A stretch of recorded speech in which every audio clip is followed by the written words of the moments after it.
Loneliness has been a complex, nuanced emotion discussed over history for years upon years. But what does it mean to be lonely? Are we as a society becoming lonelier as time goes on? Has living in our modernized world with the rise of technology and social media made us increasingly disconnected from one another? Are we, as psychologist Bergman suggested, in the midst of a loneliness epidemic? Well, 33% of the day is spent alone by young adults and 50% by older adults. So if we spend such a huge amount of time alone, when do we start to become lonely? To answer this question, we need to think how loneliness is different from being alone. While solitude is defined as an intrinsic desire to be alone, loneliness is a feeling of dissatisfaction with being alone. And the more we learn about loneliness, the more we can understand the potential devastating effects it has on our physical and mental health.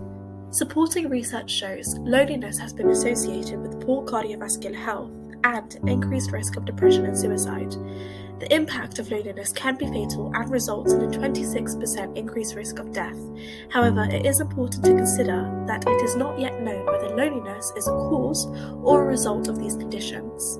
Also, evolutionary psychologists argue that social isolation from loneliness threatens our safety, therefore activating the fight or flight system, especially the HPA axis, to produce more cortisol. In turn, we become highly alert and cautious of others, which may continue the cycle of loneliness.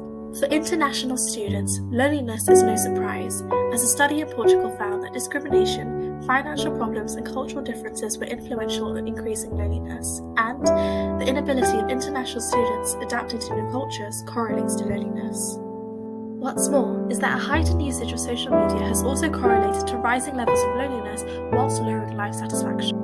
And a study with 302 medical students discovered that 74% had symptoms of social media addiction, with 48% feeling loneliness.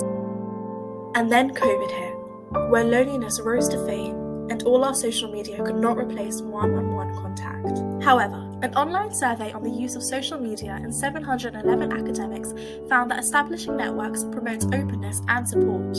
And, after COVID, the internet offered the antidote of friendship apps, like Bumble, and saw a 16% increase in time spent on the app, highlighting how loneliness is becoming less present. Loneliness is also prevented in a spiritual way, as God created Eve for Adam, showing we are made for connection. Preventing loneliness can also be done by having a strong social connection, which strengthens your immune system and connects people worldwide. Also, remember that there is no shame in seeking help from those you love and trust. Being alone isn't always a bad thing, as it gives us a chance to explore who we are as individuals.